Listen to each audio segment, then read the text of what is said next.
Hello, everyone, and welcome to the Debrief on ABC News Live. I'm Kimberly Brooks. Thanks so much for joining us.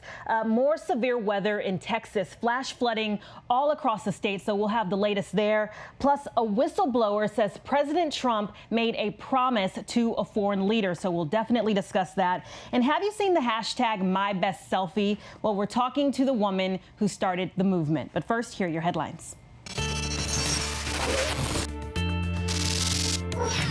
In Washington, D.C., a national treasure reopening to the public today. Tourists and locals alike will flock to the Washington Monument after a 3-year shutdown that included restoration to the elevators and infrastructure, as well as new security, means the viewing public can take a look back at the top. The grocery chain Kroger will now sell longer-lasting avocados to save money and reduce waste. The fruit is treated with a plant-based solution that slows the decaying process. They should stay fresh at least twice as long as untreated avocados. Film fans, start saving up and you can own a gremlin, a holy hand grenade from Monty Python and the Holy Grail, a Batman costume, and more. In true Monty Python style, this is actually built from a ballcock from a toilet system. So low budget, very sort of insightful and clever way for the prop guys to build something with very little money to work with, and that becomes the sacred relic. The auction in London from the company Prop Store starts at the end of the month. The most expensive item, a rare Stormtrooper's helmet from the first Star Wars. Estimated value, $150,000 to $225,000. The Stormtrooper helmets themselves are actually quite crudely built. You might be able to see that there's a number of paint runs on this and the way that it's sort of chipped and dinked. And if you look inside, it's just a very, very basic padding and then just a very simplistic lens on the inside as well.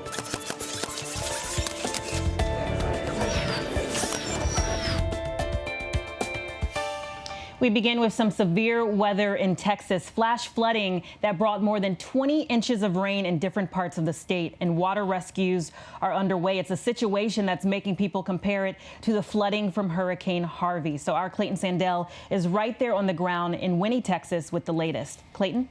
The rain continues to pour down. The roads here have become impassable. This is as close as we can get to the middle of town. The rest of it is cut off, but what we're seeing now is cars trying to make it through. In fact, that truck that just went through here has a boat in the back of it. The local sheriff says that overnight they've seen rainfall rates of up to 6 inches an hour. That is a lot. This town is seeing damage and impacts from this storm that the sheriff says they haven't seen even during Hurricane Harvey. Remnants of Tropical Storm Imelda drowning the small town of Winnie, east of Houston. The local sheriff telling us even during Hurricane Harvey 2 years ago, it wasn't as bad as this. It is absolutely horrible. We have homes and businesses and the hospital that never got water during Harvey that now have water. We're evacuating the patients from the hospital. The storm also triggering a tornado overnight 20 miles east of Houston in Baytown. Whoa, dude, there's a tornado literally next to me. Ashley Mendoza capturing this video of her close encounter while driving home. I just looked over and that's when I saw it and I was like, oh my gosh. The tornado leaving behind a trail of damage. Trees snapped like sticks, structures torn apart. It lasted about 3 minutes. Boom. I went outside, nothing, no porch. The insides of this house now on the lawn. Neighbors starting the cleanup, glad to be alive. Everything's destroyed, but everyone's alive. Up to a half a foot of rain swallowing the roads in Houston, more than 15 inches in Freeport. Cars stalling in impassable streets, neighbors pitching in to free those stranded in high waters. The Weather Service says the rain is supposed to continue here. There is a potential for dangerous flash flooding throughout the day. The floodwaters here are rising and rising fast. It's going to be a long haul for the town of Winnie. All right. Thank you, Clayton. Absolutely devastating. Thank you for the updates. And we move to an update on a terrifying story out of Miami. Earlier this month, an American Airlines mechanic was charged with willfully damaging and destroying an aircraft by tampering with the navigation system before takeoff. So yesterday, he was denied bail after prosecutors said he had ISIS propaganda video on his cell phone. So Victor Oquendo is in Miami with the latest. Victor? Good morning, Kimberly. The pilot noticed the issue before takeoff and aborted the flight.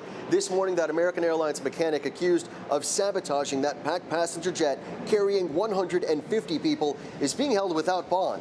Authorities say when they searched Abdul Majid Alani's cell phone after he was arrested, they found ISIS videos depicting graphic murders. They also say an American Airlines employee told them that Alani traveled to Iraq to visit a brother who was in ISIS. Alani, seen in courtroom sketches, was arrested 2 weeks ago after surveillance footage allegedly shows him slipping under a 737 plane and disabling a navigation sensor. According to authorities, Alani admitted to sabotaging the plane, but said he did not want to hurt anyone. He was just trying to create a maintenance problem to get overtime pay. If convicted of tampering with that plane, he faces up to 20 years in prison. Kimberly? All right, Victor, thank you for the updates. And we move to Washington and a new whistleblower complaint that says President Trump had interaction with a foreign leader that included a promise so troubling that it prompted an official in the U.S. intelligence community to call foul. So I want to bring in our Terry Moran to discuss. Terry, good to see you. I just want to ask you, how and when will the details of this complaint actually come out? Well, that is difficult to say, Kimberly. This is a complaint by a whistleblower in the intelligence community going through legal channels to try to get the word out that this individual, who is apparently at the National Security Council, believes that a promise was made, and the Washington Post is reporting, by President Trump to a foreign leader. The Inspector General of the intelligence community, Michael Atkinson, judged that this was a matter of urgent concern. And under the law, that triggers the necessity that the complaint be turned over to Congress. Well, right now, excuse me, the acting Director of National Intelligence, Joseph Maguire, refuses to turn over this whistleblower complaint to Congress, and they are at loggerheads right now.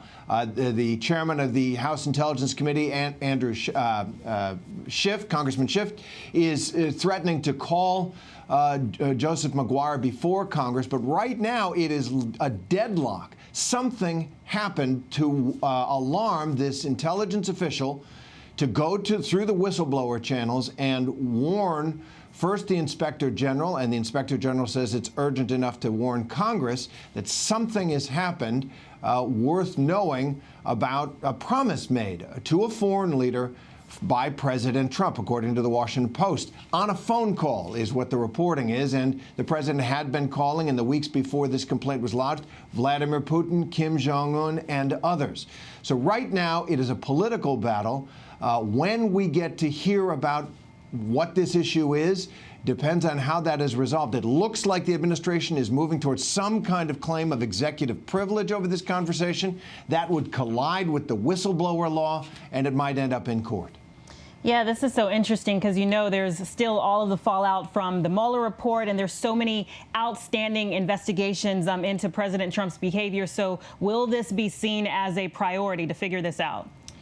Well, certainly by the Intelligence Committee. Congressman Adam Schiff, I keep getting that wrong, is the chairman of the House Intelligence Committee, and he is insistent that the law requires this whistleblower complaint, once judged by the intelligence community's Inspector General to be of urgent concern, that triggers disclosure to Congress. And that's, he is determined to do it. There is a bit of investigation exhaustion around the Congress. Democrats are actually worried that they have to demonstrate to the people before the next election, to voters, that they can do more than investigate. But this is on national security matters, and it looks very urgent indeed, according to the Inspector General. So expect this one to play out to the last moment. Yeah, and speaking of urgency, in the meantime, Secretary of State Mike Pompeo was in Saudi Arabia, and while he was there, he called the attacks on that key oil facility an act of war. He did indeed, an act of war. You can feel the tensions ratcheting up. Mike Pompeo, the Secretary of State, saying it's an act of war by Iran. And there are then there's the question of what happens next. President Trump has sent mixed signals. He said all options are on the table, but he clearly does not want to get the United States involved in another war, especially one leading up to an election campaign. Nevertheless, this was a shocking attack, a giant attack, as you can see, on the world's most important oil production facilities. And there is evidence that American intelligence is gathering from things like the computer board in the wreckage of the missiles and aerial and space imaging that show that it is coming from Iran. And so the president will be faced with a very grave decision. This is the most shocking and serious attack by Iran in the region in decades. What's he going to do about it?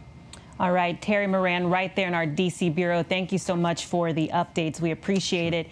And we move on to things happening in the Canadian government. The Prime Minister found himself in some hot water after a yearbook photo surfaced showing the then 29-year-old Justin Trudeau in brown makeup, a turban, and a robe at a 2001 costume party. So he immediately apologized in front of reporters on his campaign plane. Take a look.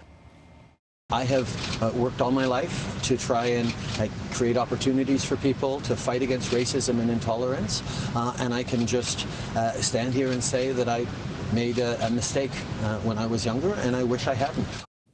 All right, so I want to bring in Shama Rangwala from University of Alberta to discuss this. She studies race and gender. So Shama, thanks for being with us today.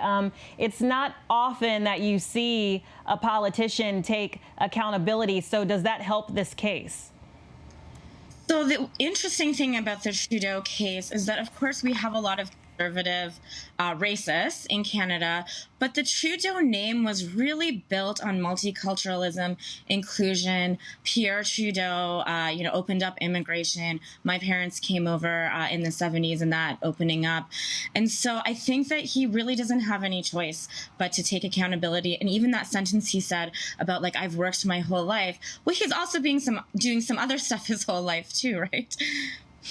Yeah, so Shama, you were on ABC's podcast Start Here this morning, and you were making this distinction between blackface and brownface. We know blackface has a sordid history in this country, but what did you mean by that, making the distinction between the two?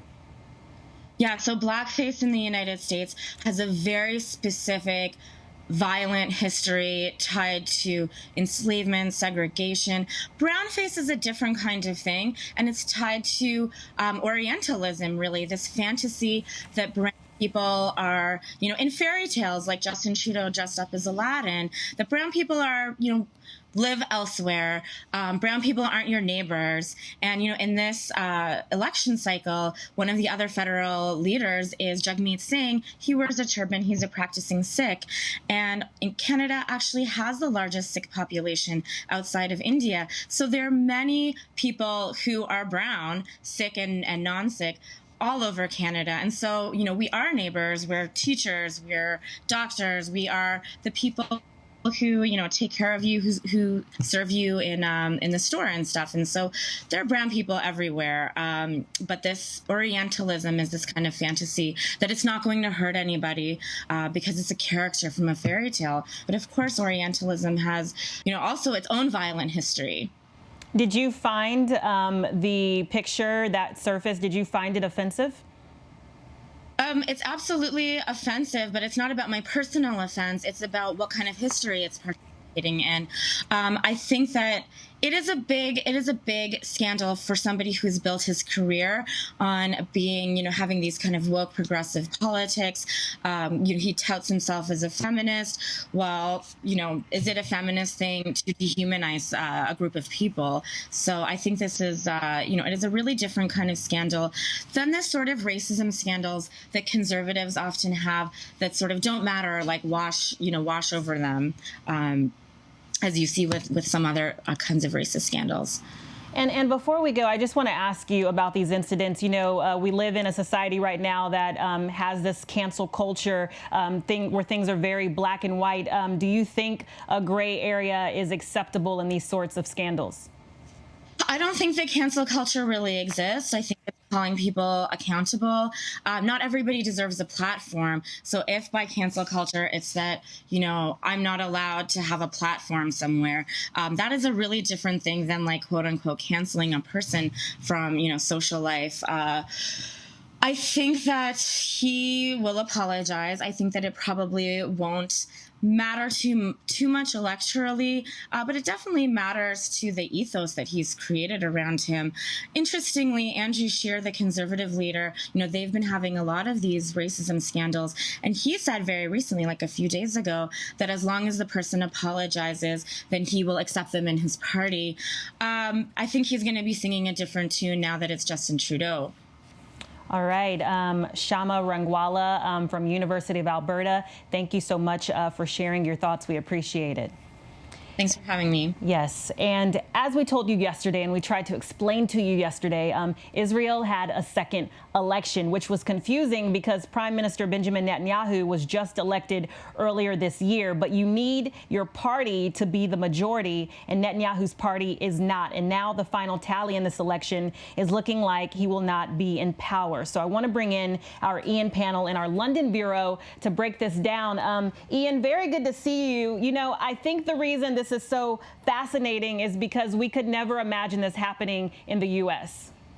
Yeah, an entirely different political system, right? And it pretty much mirrors some of the drama that we've seen here in the UK. But the truth is, you have to be the majority party to be asked to form a government, and it's the president who invites you to form a government in the case of Israel, and then it's the person who's the leader of that party then becomes prime minister. In other words, you vote for a president, you don't vote for a prime minister.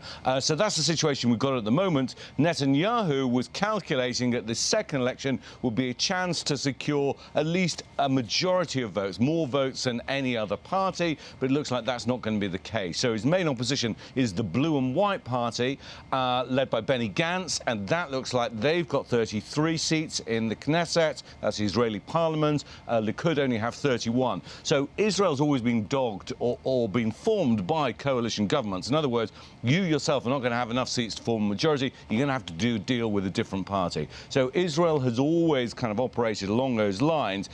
Here's the problem. Likud and the Blue and White pretty much believe the same thing, but the two leaders really don't like each other. In particular, these corruption allegations of Dog Netanyahu are enough to make Benny Gantz and the Blue and White Party go, we'll do a deal with Likud, but not if Netanyahu stays as prime minister.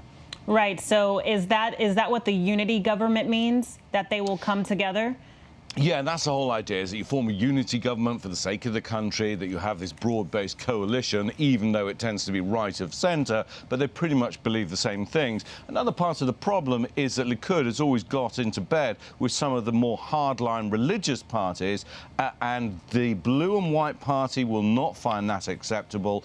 So there are lots of deals that have to be done. Apparently, this can go on for up to 10 weeks before a government's formed, and even then, if that fails, then there will be another election. Meanwhile, these charges of bribery and fraud that are faced by Netanyahu are coming to a head in early October. It's entirely possible that he could be discredited and ruled out from being prime minister, but while he is still prime minister, he has that protection. It's the kind of immunity that the president also enjoys, people in Congress enjoy, same here in Britain. But if he loses the prime ministership, he loses that protection, and you could see Israel's longest-serving prime minister face a prospect of time in jail.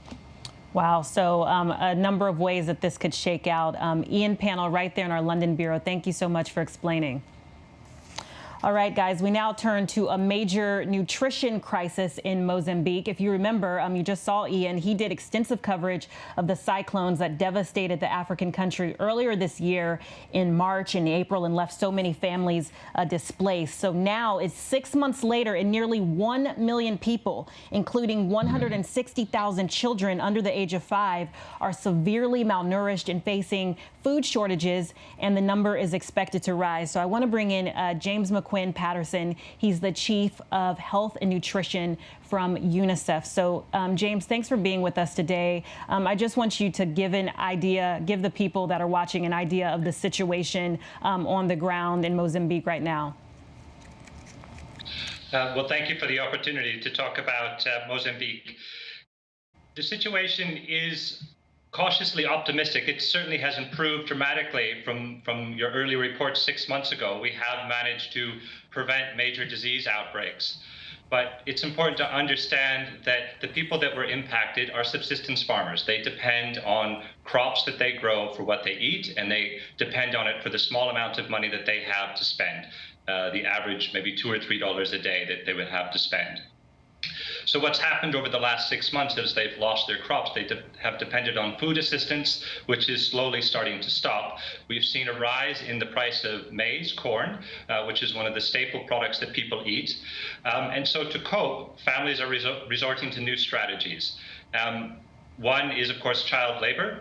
Their children go to work as the moms and dads do. In some cases, the young girls are married off to other families where there might be more opportunities for them. And then obviously as things get very, very lean, you see more cases of acute malnutrition, particularly in children. This is starving children. So to date, we've treated more than 10,000 cases of acute malnutrition. In addition, we've seen cases of pellagra, which is a disease that not many of us will be familiar with. This is a vitamin B3 deficiency that's caused essentially by eating a very, very monotonous diet, in this case, corn. So people are living almost exclusively on a diet of corn porridge, and that leads to a deficiency in a micronutrient, vitamin B, that leads to certain skin lesions around their neck, and if it continues to progress, it can be fatal. So it's quite important that we continue to pay attention to the impact that this cyclone and the flooding had on the people in Mozambique. Wow.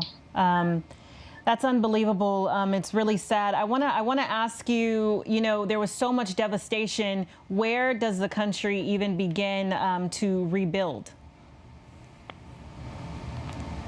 It begins with the people who were impacted. I always remind people when we talk about the impact of the cyclone, and I think the other stories that you had today about the hurricane and the rains, many cases the first responders are those who are most impacted themselves.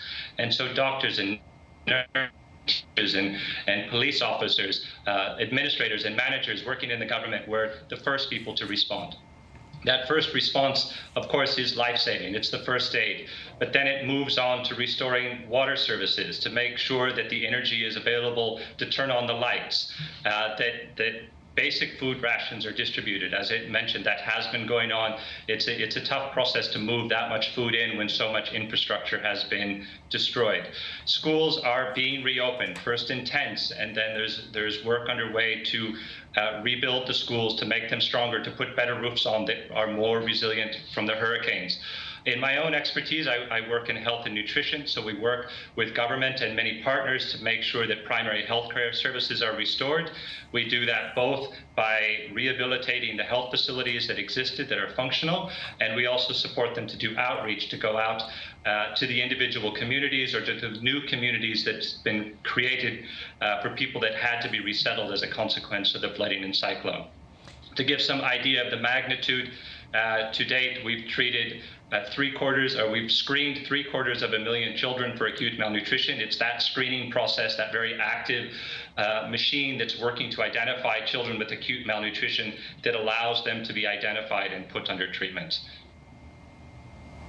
Yeah, and James, before we go, I just want you to tell us quickly how people can help, because, it just feels like it's so far away. We're watching and we're paying attention, but what can people do to have some sort of impact?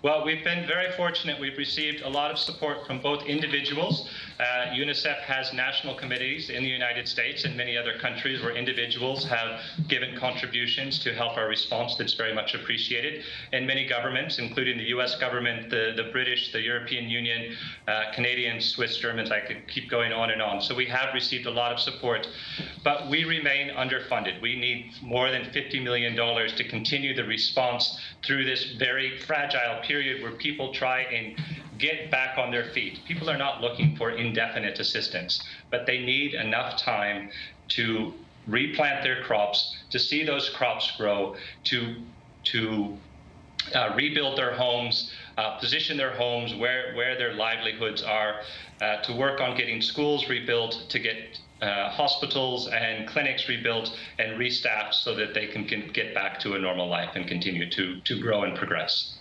All right, James McQuinn Patterson, Chief of Health and Nutrition from UNICEF. Thank you so much for sharing what's happening there. We appreciate it.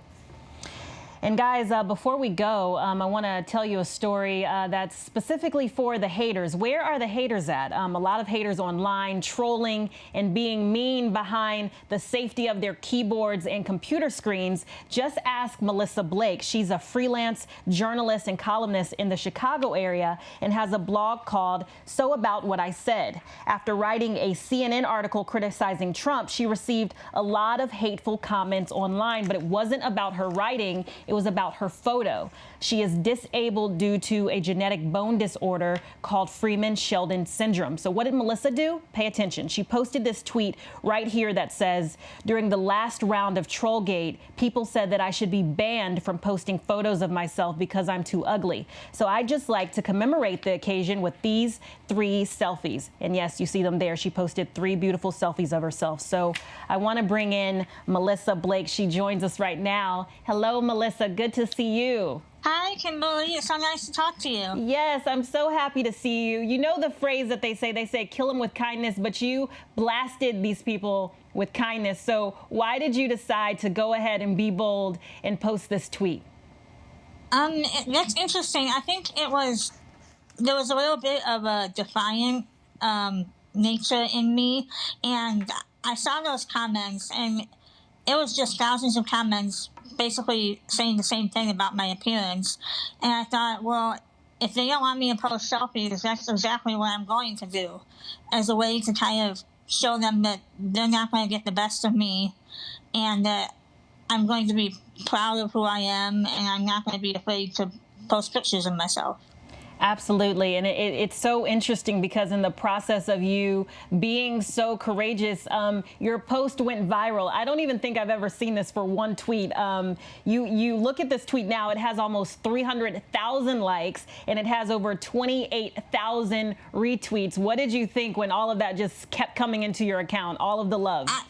It was completely unexpected. And I know a lot of people say that, but I didn't expect any of that, because it was kind of a random tweet that I posted on a Saturday night of all days, and I just woke up the next morning and I had gained like 2,000 followers, and people from all over the world were saying how much they identified with the tweet and that they really appreciated for once on social media that there was some positivity instead of all this toxicity. Yeah, and all of the love, it actually started a movement, hashtag #MyBestSelfie. So people from everywhere were writing in and saying how they were inspired by you. What does it feel like to know that you're sort of spreading that light when the internet can be a dark place? Yeah, it's amazing. I actually started that hashtag exactly a week after I posted my selfie, and I thought, I want to see other people celebrating themselves and being proud of who they are. And I think in our society, there's a lot of this message that you shouldn't be proud, that you should be humble. And I don't think there's anything wrong with being proud of who you are and celebrating that. And so I wanted to see that in other people. And they really responded too, which was amazing. It's unbelievable. We are also inspired by you, and we know now that everyone's knocking on your door because they're wanting your writing, they're wanting your presence, they want you everywhere. So thank you for being so brave and bold and reminding us to celebrate ourselves. Melissa, good to see you. Yes, thanks for being on. Thank you. Yes, amazing, right? So guys, continue to take care of yourselves, be kind, be nice, and if you're around, you can stick around for the briefing room at 3:30 p.m. and then you can check out World News Prime at 8 p.m. And if you want to stay updated on all of these headlines, you can go to abcnews.com or download the app. And I'll see you tomorrow.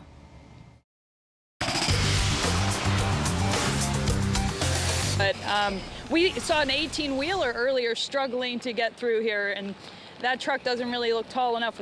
You're part of the Lone Star Task Force. What would your advice be to people in Splendora right now? Get the